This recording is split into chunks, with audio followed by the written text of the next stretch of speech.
Hello students, welcome back. Today in this session, in this video, we are going to start the chapter communication skill, and this communication skill is the lesson of unit 4 part A class 10. So let's start with the introduction.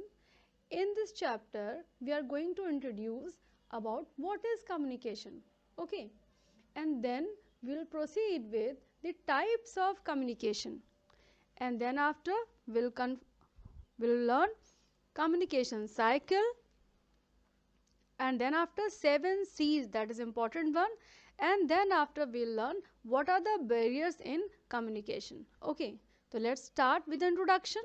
See, actually first of all we need to understand that what is communication. And we can see here communication means, children, exchanging of information.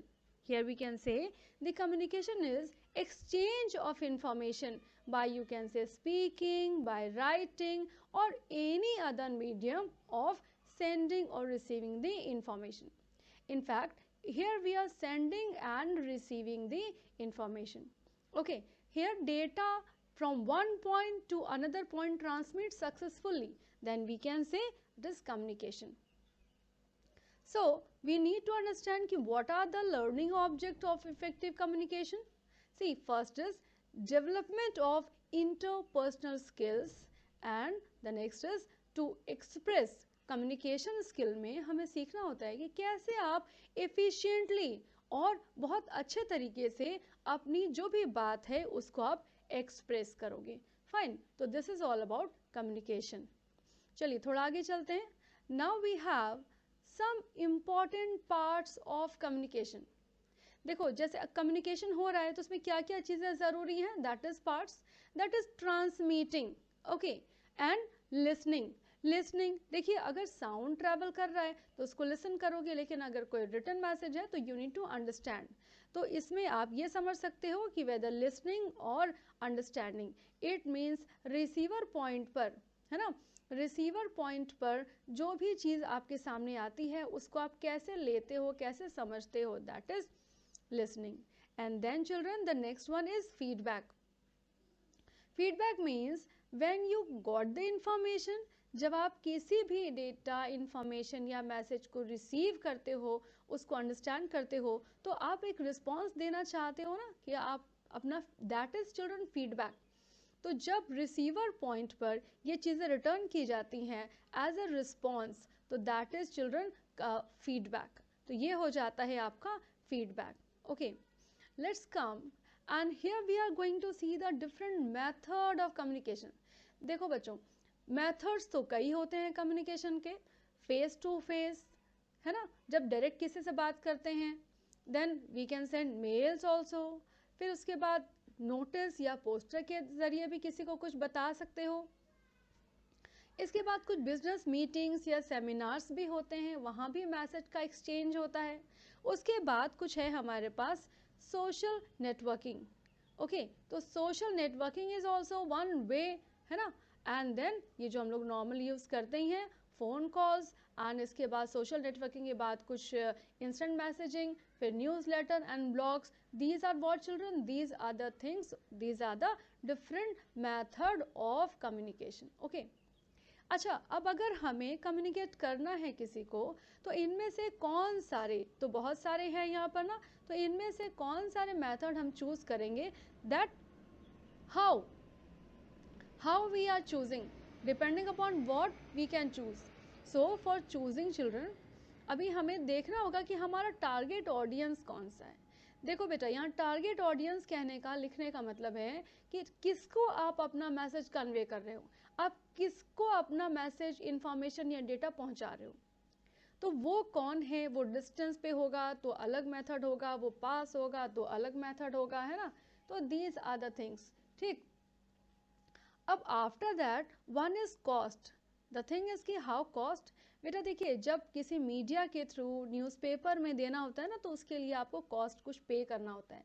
तो ये भी depend करता है कि आपकी उसकी importance कितनी है, कैसी है, क्या आप उसके लिए इतना पे करना चाहते हो या नहीं. देन काइंड और यू कैन से टाइप ऑफ इंफॉर्मेशन। देखिए कुछ चीज़ें, कुछ मैसेज कभी कभी बहुत सीक्रेट और प्राइवेट होते हैं, तो उसके भेजने का, देने का तरीका कुछ अलग होगा। कुछ चीज़ें हम चाहते हैं कि सपोज आपको गोल्ड मेडल मिला कहीं, तो वो चीज़ें आप सबको बताना चाहते हैं, then you will use another thing. अब नेक्स्ट है अर्जेंसी और प्रायोरिटी। देखिए कुछ चीज़ें कन्वे करनी है तो क्या अर्जेंट बेसिस पर कन्वे करना है, तब आप कुछ अलग तरीका इस्तेमाल करोगे, और अगर उसकी प्रायोरिटी या अर्जेंसी ज़्यादा है तो आप डिफरेंट मेथड अप्लाई करोगे, अर्जेंट मेथड अप्लाई करोगे, डायरेक्ट फ़ोन करोगे, या फिर अगर इतना ज़रूरी नहीं है, अर्जेंट नहीं है, तो फिर आप दूसरा मेथड अप्लाई कर सकते हैं ना। चलो coming to the next, these are the same, face to face, email, notice, these are the things. Now children our next topic is communication cycle. अभी हम लोग को देखना है बेटा कि कम्युनिकेशन साइकिल। अब कम्युनिकेशन में एक चीज़ देखिए, जहाँ से चीज़ें स्टार्ट होती हैं, जहाँ से डेटा या इंफॉर्मेशन स्टार्ट होता है, दैट इज सेंडर। ओके, तो वो पॉइंट होता है बेटा sender, that point is sender.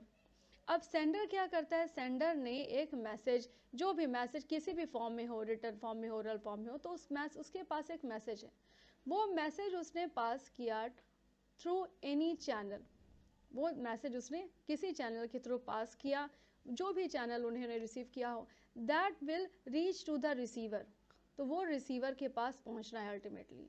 अब then receiver apply the thing, अब वो उसको डिकोड करेंगे, इनकोड को डिकोड करेंगे, और उसके उस चैनल के थ्रू उसको रिसीविंग जो मैसेज है उसको अप्लाई करेंगे टू रिटर्न और रिस्पॉन्स, वो वापस सेंडर के पास आ जाएगा। इट मीन्स सेंडर ने जो मैसेज उसी चैनल के थ्रू उस इंफॉर्मेशन को रिसीवर तक पहुंचाया है, रिसीवर वापस उसको उसी मीडियम से सेंडर तक अपना रिस्पॉन्स देगा, दैट इज चिल्ड्रन फीडबैक, है ना।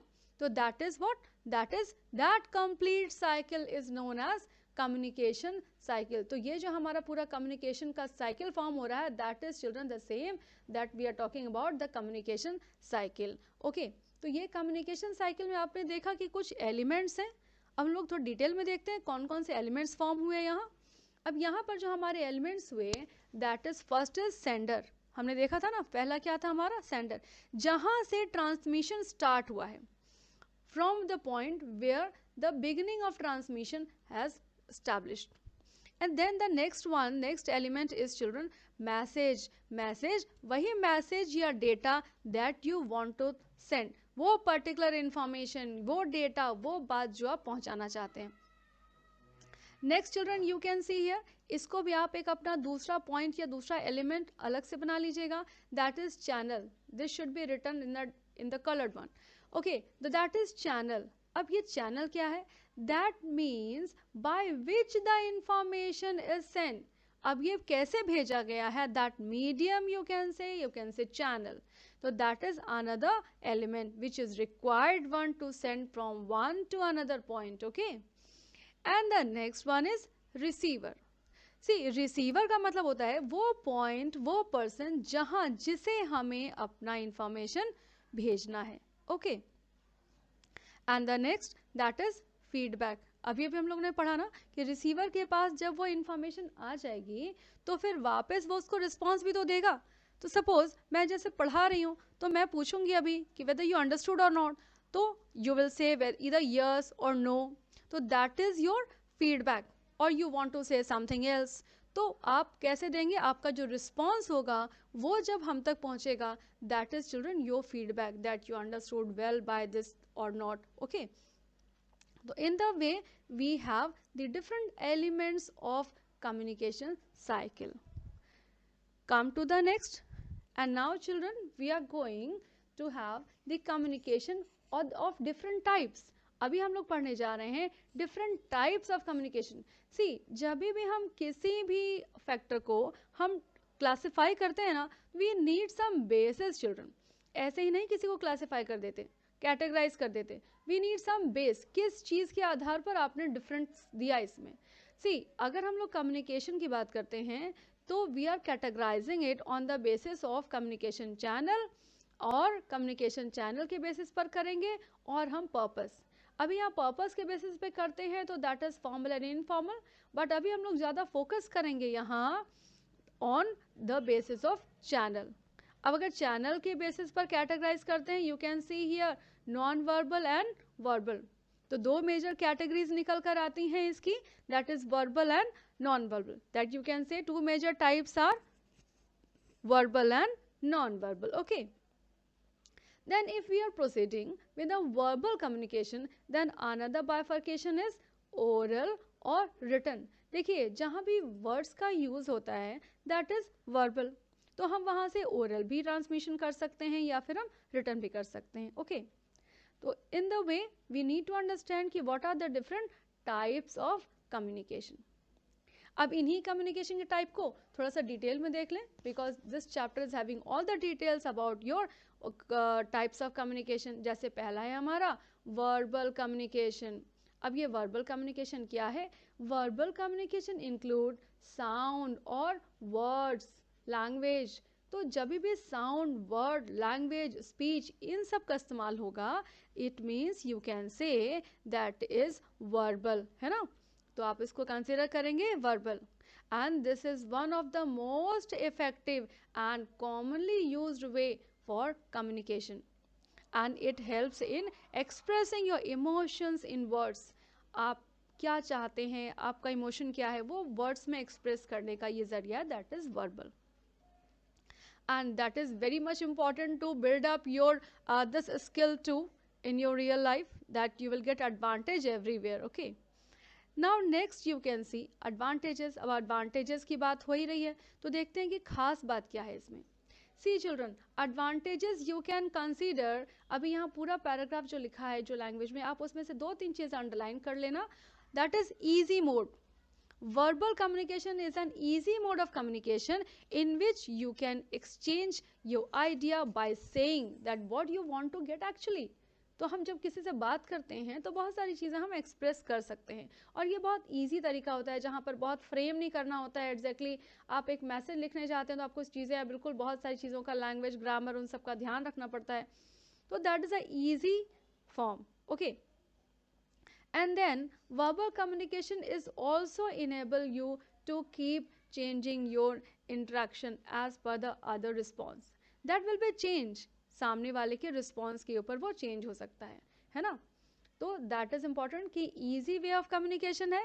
We can change that idea and that we want to. And that next one is, बेटा इसमें ध्यान रखिएगा, क्विक रिस्पॉन्स. अब अगर आपको इसको वर्ड्स में एक पॉइंट्स के फॉर्म में अगर आप समझना चाहते हो तो इसमें दो बातें समझिए. वर्बल कम्युनिकेशन में है, पहला है आपका इजी मोड और दूसरा है क्विक रिस्पॉन्स. तो आप याद रखिएगा easy mode and quick response.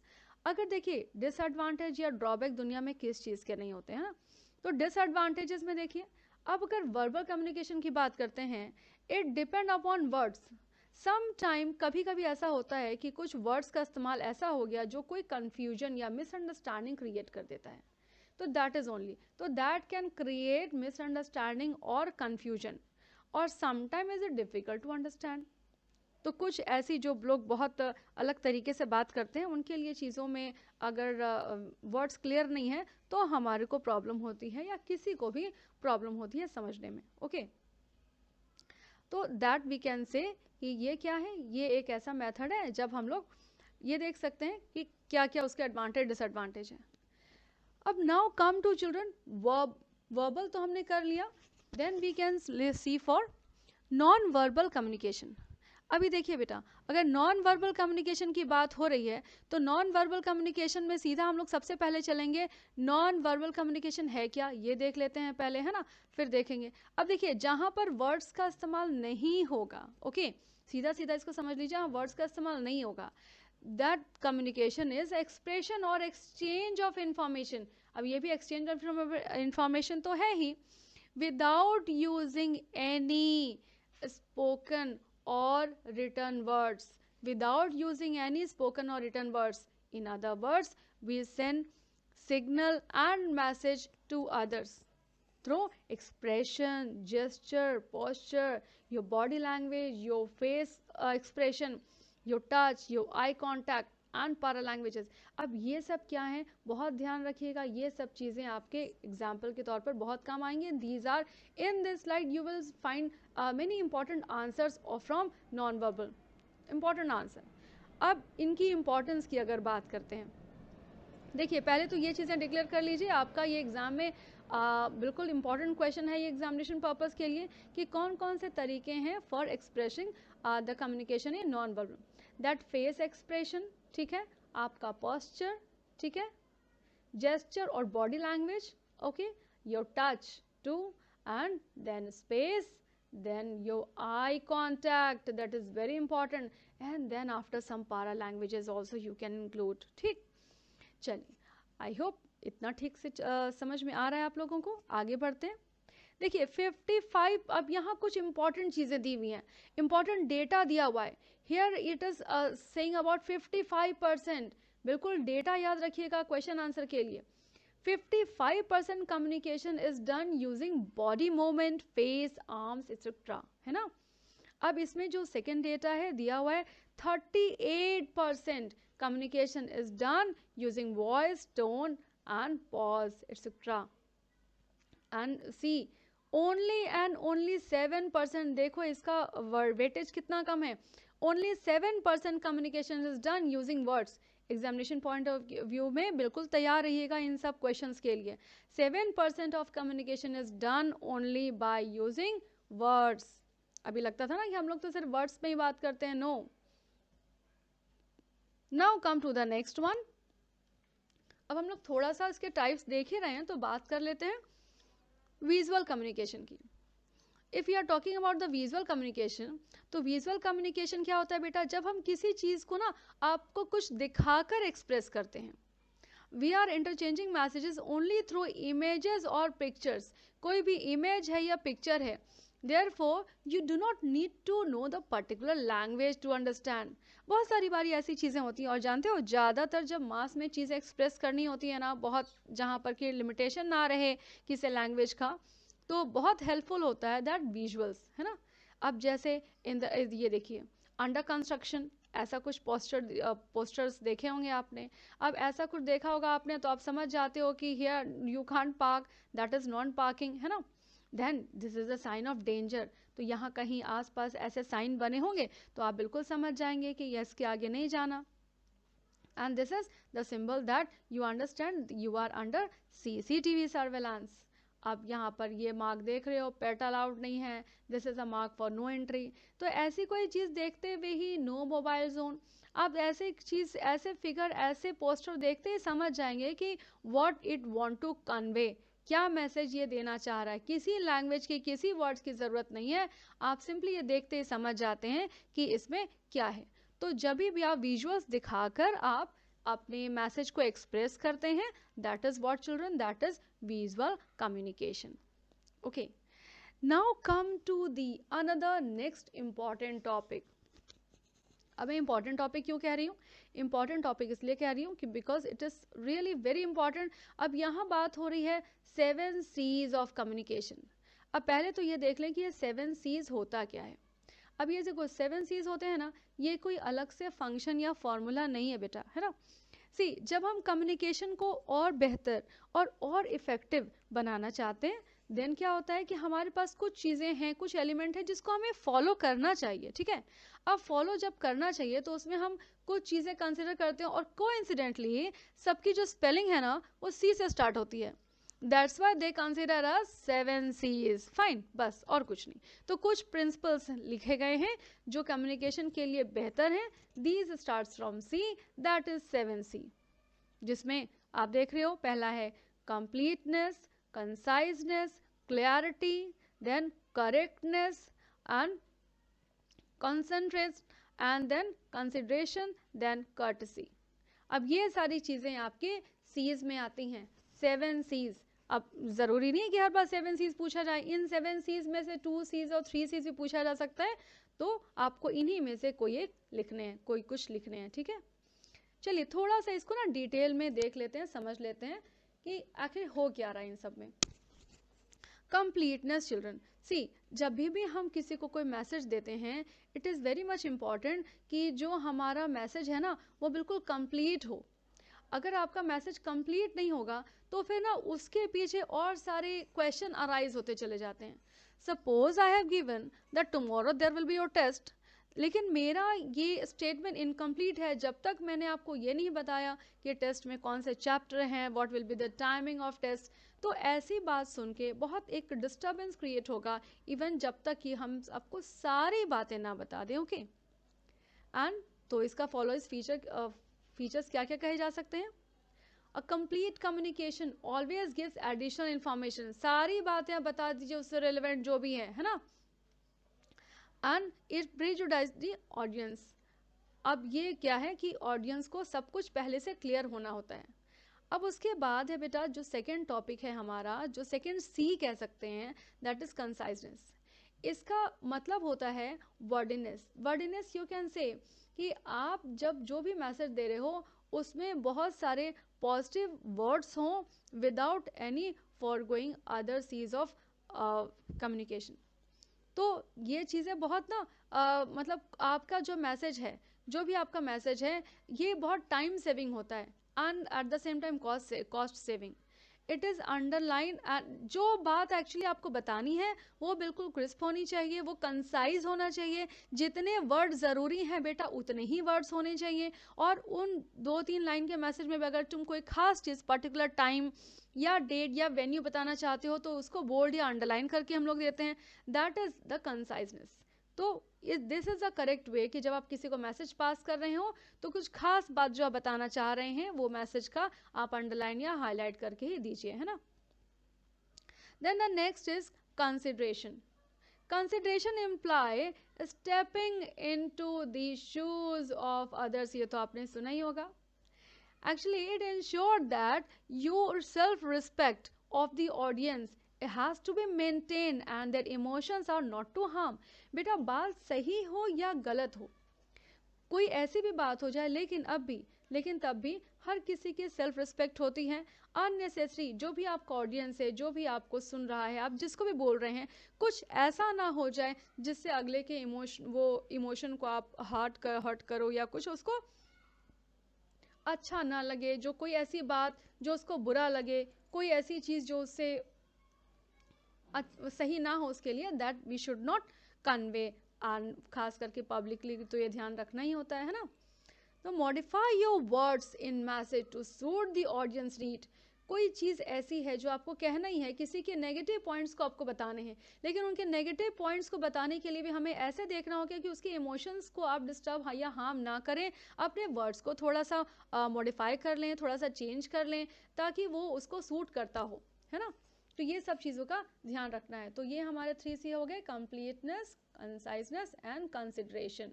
Okay, अब हम लोग 2-3 और देख लेते हैं।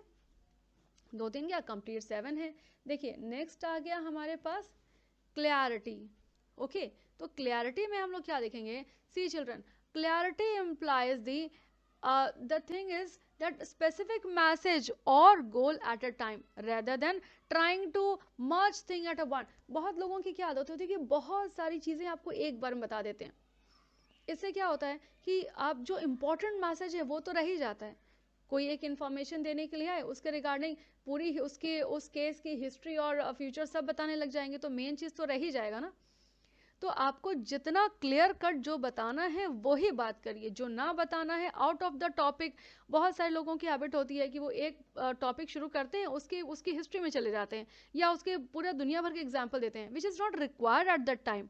तो you must be clear with your concept, है ना।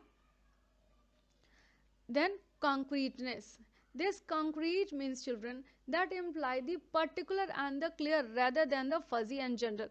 तो जनरली बहुत सारी चीज़ें हम लोग साथ साथ कह जाते हैं, नहीं, अगर हम जो पर्टिकुलर कम्युनिकेशन देना चाहते हैं आपको, that is in fix path, मतलब उसमें वो खास बातें ही वर्ड टू वर्ड या लाइन बाय लाइन होनी चाहिए, रेदर देन कि इन जनरल बहुत सारी बातें कह दी कि ऐसा होता है वैसा होता है, बट टू द पॉइंट जहाँ जो चाहिए वो नहीं लिखा आपने, वो नहीं बोला, तो फिर उसका वेटेज उतना ज़्यादा नहीं होगा, है ना। तो it support the specific facts and figure. तो कंक्रीट में क्या होगा, अगर आप कोई बात बता रहे हो, अगर आप कोई एक मैसेज दे रहे हो, तो उसमें नंबर ऑफ, अगर हमने कोई कंपटीशन कॉल किया तो नंबर ऑफ स्टूडेंट पार्टिसिपेंट, उसमें जो भी एंट्रीज हैं, last date and before that what are the requirements, ये सब हमको अलग से एक कंक्रीट तरीके से लिख के देना होगा. इन जनरल हम बातें बताते रह जाएंगे कि इसमें पार्टिसिपेट करना अच्छा होगा, बहुत अच्छा होता है, ये होता है, वो होता है, तो इट विल नॉट, है ना. So it make the use of words that clear than build your reputations. So ये that is a way. And then children, don't forget one more thing that is very very very much important, that is courtesy. See, अगर हम किसी को letter भी issue कर रहे हैं, like warning letter और समथिंग, या कोई ऐसी बात हो रही है, किसी को कोई पेनल्टी लगी है, लेकिन उसमें भी देखिए जो फैक्ट है उसके लिए जो भी प्रोसेस होता है वो तो लेना पड़ता है, लेकिन अपार्ट फ्रॉम दिस, जो भी हम जिस भी तरह का लेटर लिखें, रिगार्डिंग जिस भी ये लिखें, लेकिन your word should be very very respectful, है ना. तो इन चीज़ों का ध्यान रखना है कि जब भी आप किसी से आप बात करते हैं, या लेटर लिखते हैं, या मेल करते हैं, या जो भी तरीके से इस्तेमाल करते हैं, इवन सोशल नेटवर्किंग का इस्तेमाल करते हैं, लेकिन आपको ध्यान रखना है कि उसमें कोई भी ऐसे वर्ड्स ना यूज़ करें जो कर्टियस ना हो. किसी के लिए भी आपको हमेशा बहुत रिस्पेक्टफुल वेज और मैसेजेस में वर्ड्स का यूज़ करना पड़ता है और करना चाहिए. ओके, तो that is very important. And one thing that is 7 C's, correctness. Correctness means किसी भी हाल में कोई भी रॉन्ग इन्फॉर्मेशन ना चली जाए, we must take care for that. तो मैसेज शुड बी करेक्ट. अगर डेट 10th है तो डेट 10th ही लिखा होगा, आप फिर बाद में कुछ भी बोल के उसको नहीं कर सकते कि नहीं it was not that, date तो 9th ही था, बाय मिस्टेक ये था वो था. You cannot just justify this thing. तो this should be very very very much correct. The message should be very correct. So these are children 7 C's. I hope these all 7 C's you understood very well. चलिए अब थोड़ी सी और चीज़ें वो भी पढ़ लेते हैं. अभी बात हो रही थी बेटा साइकिल की. हमने वहाँ भी देखा था कि जब सेंडर का डेटा रिसीवर तक पहुँचेगा तो रिसीवर का भी तो उस पर रिटर्न आना चाहिए ना. तो रिसीवर का भी जो रिटर्न आता है दैट इज चिल्ड्रन फीडबैक. अब फीडबैक है क्या actually? Feedback is a sequence of performance, consequences of performances. The feedback plays an important part of communication because it tells both the source and receiver how their message has been interpreted. कि उनका message कैसा था, that only convey with the help of feedback. कि receiver को आपका send किया हुआ message मिला नहीं मिला, पसंद आया नहीं पसंद आया, उनको बात समझ आई नहीं आई, that all can convey with the help of feedback only. And children feedback are also of different type. The first one is descriptive feedback.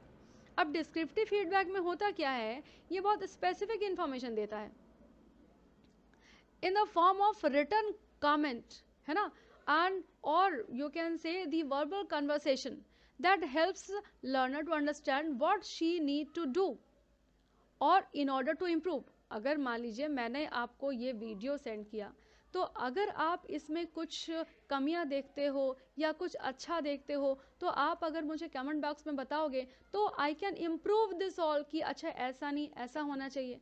तो डिस्क्रिप्टिव फीडबैक में सारी चीज़ें डिक्लेयर्ड होती हैं लेकिन वो भी रिस्पेक्टफुल तरीके से, so that one can improve the content और इम्प्रोवाइज द मैसेज, या जो भी जिस चीज़ के लिए मैसेज भेजा गया है दैट. ओके, तो that is actually very powerful tool. और आजकल आप लोग जहाँ भी जाते होंगे आपसे फीडबैक फॉर्म भरवाए जाते हैं, वो इसलिए नहीं कि बस आपको कैसा लगा, इसी बेसिस पर जो भी कंपनी है वो अपने आप में इम्प्रोवाइज़ करती है चीज़ों को.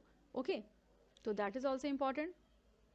अब ये नेक्स्ट है आपका स्पेसिफिक फीडबैक. ये तो हो गया डिस्क्रिप्टिव. अब ये स्पेसिफिक फीडबैक है. इट प्रोवाइड डिटेल और specific information on what the student did well और नॉट. अब ये देखिए अगर पूरी स्पेसिफिक डिटेल अब अगर मांगी जाए फीडबैक में अब स्टूडेंट के लिए, तो उन्होंने क्या किया, कैसा परफॉर्मेंस पहले था, अब क्या था, वो पूरा स्पेसिफिक होगा उस बच्चे के लिए.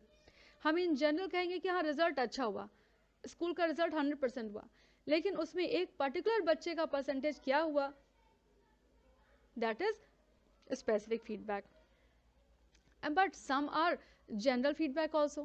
हम नॉर्मली किसी के परफॉर्मेंस को देख के स्पेसिफाई नहीं करते हैं कि तुम्हारी क्या कमी रह गई है, इन जनरल कह देते हैं कि हाँ बहुत अच्छा था, या फिर कुछ कमी रह गई, या फिर सेटिस्फैक्ट्री था, नॉन सेटिस्फैक्ट्री था, या बहुत अच्छा था, इट्स ग्रेट, या ये जो ऐसी चीज़ें हैं बेटा वो आ जाती हैं under the category of general feedback. Okay, but एक और चीज़ रह गई है, that you can see here, barriers of communication. अब देखते हैं ये बैरियर्स हैं क्या, व्हाट आर द बैरियर्स। पहले तो बेटा देखिए ये समझ लीजिए कि ये जो बैरियर की बात हो रही है ना, barrier means some interruption to the communication. मैं आपसे अपनी कोई बात पहुंचाना चाह रही हूँ लेकिन कुछ इंटरप्शन हो गया, that acts as a barrier. तो जब भी हर तरह जैसे जैसे भी कम्युनिकेशन होते हैं कुछ बैरियर्स होते हैं। जैसे पहला हमारा दिख रहा है physical barriers. See children, physical barrier is the environmental and natural condition that acts as a barrier, okay, that between the sender and receiver। तो फिजिकल बैरियर में वो सारी चीज़ें आ जाती हैं, जैसे कि हमने टेक्स्ट भेजना चाहा, मिलना चाहा लेकिन हो नहीं पाया, मैसेज गया नहीं, डिवाइस आपके पास है नहीं, गैजेट ख़राब हो गया और समथिंग, या फिर और भी ऐसी चीज़ें जिससे कि हम बता नहीं पा रहे हैं, या कोई ऐसी फिज़िकल प्रॉब्लम है, लैंग्वेज की प्रॉब्लम है, तो ऐसी चीज़ें वो फिज़िकल बैरियर्स के अंदर आती हैं। ठीक है, अब एक और बड़ी चीज़ है भाई, वो है लैंग्वेज का problem, that is linguistic barriers. अब कभी कभी क्या होता है कि दो लोगों को कम्युनिकेट तो करना है लेकिन किसी एक की भाषा कुछ अलग है, अगले की अलग है, और दोनों में कम्युनिकेशन का हो जाता है problem, that again comes under the problem of linguistic barrier. Okay, जिससे कि मिसअंडरस्टैंडिंग होती है। अब चलो आगे और एक चीज, कुछ चीजें और हैं जो बैरियर की तरह कंसीडर होती हैं। And children, I am telling you again and again, whatever the content I displayed here, that is very much important for the examination point of view, each and every point, and they all are of NCERT content of IT 402। Okay, अब ये हो गया आपका organisational barrier.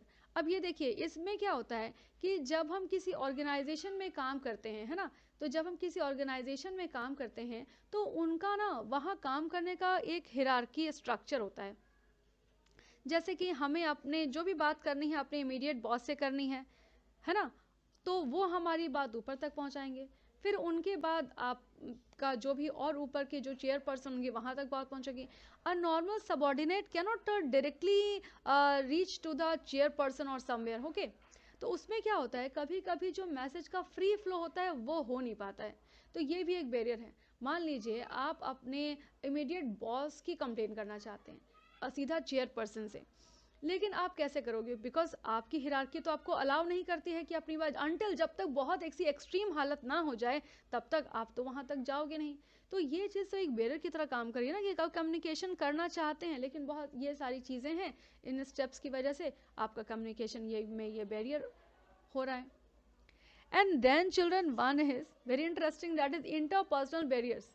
अब ये barrier ऐसा है ना जो किसी के इंटेंशन पर डिपेंड करता है। इंटरपर्सनल कम्युनिकेशन अगर when the Sanders message is received differently, हमने किसी और इंटेंशन से भेजा, अगले ने उसको किसी और इंटेंशन से लिया, that was that having a different meaning. तो कभी कभी बड़ा डिफिकल्ट हो जाता है चीज़ों को समझना और संभालना। अब कभी कभी ऐसे लोगों से कम्युनिकेट करना तो और भी मुश्किल हो जाता है। मान लीजिए मैं आपसे बात करना चाहती हूँ और कोई मुझसे बात करना नहीं चाहता, तब मैं कुछ भी कर लूँ तो वो चीज़ नहीं हो पाएगी कि बहुत अच्छे से कम्युनिकेशन जैसे होता था। If I want to talk to somebody and if he doesn't want to talk to me, तो फिर लैक ऑफ कम्युनिकेशन हो ही जाएगा। अब किसी दो के बीच में अगर कोई कुछ और जैसे पर्सनल डिफरेंसेस हैं, है ना, तो अगर पर्सनल डिफरेंसेस होंगे तो चाह के भी जो कम्युनिकेशन है वो ठीक नहीं हो पाएगा, and it creates the personal barrier of communication. Okay, अब एक और चीज है, that is cultural barrier. This cultural barrier is when people of different culture not able to understand each other's custom, and result क्या होता है कि भाई प्रॉब्लम होती है, डिफिकल्टी होती है कम्युनिकेशन में, है ना। जैसे मैंने कहा था, जैसे आज ईद है, सपोज आज ईद है, किसी के घर में बहुत अच्छा फेस्टिवल हो रहा होगा और हमारे घर पे नहीं है, मैं तो फ्री बैठी हूँ, मैं सोचूंगी मैं उनसे ये सारे काम करवा लूँ कर लूँ, बट जिनको मैं कांटेक्ट कर रही हूँ he is busy somewhere in this festival mode, तो हमारे बीच में वो भी एक डिफरेंस होगा और हमारा कम्युनिकेशन शायद उस तरीके का स्ट्रांग ना रहे. That is children cultural barrier. अब लेकिन देखिए हर चीज़ के दुनिया में सल्यूशंस हैं, तो हमारे पास इसके भी सल्यूशन हैं कि अगर ये बैरियर्स हैं तो how to overcome these barrier.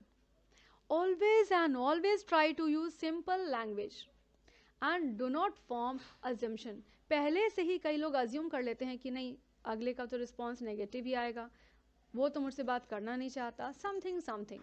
Don't make that. And use visuals. बहुत बारी आजकल हम लोग यूज़ भी करते हैं, बहुत सारे इमोजीज वगैरह लोग हमेशा यूज़ करते हैं. That is use of visual. अब उसके बाद आप कुछ यूज़ कर सकते हो कि take help of translators. Translator का भी अगर लैंग्विस्टिक बैरियर हो तो उसके लिए हम लोग ट्रांसलेटर रख सकते हैं, किसी को इन्वॉल्व कर सकते हैं बीच में, है ना. And one most important thing, always and always be respectful of others opinion. हमारे किसी के बीच में ओपिनियन का डिफरेंस हो सकता है, लेकिन मीनवाइल हमको उसकी रिस्पेक्ट करते रहना है ना. तो these are for this chapter only. अब ये आपका कम्युनिकेशन चैप्टर में I try to cover all the content which are required for you. Okay, I think you all understood this chapter very well. और ध्यान से सुन समझ लीजिएगा. If you want to give something, you want to say something, then you can write in my comment box. I'll be waiting for your comment on your feedback actually in my comment box. Thank you children.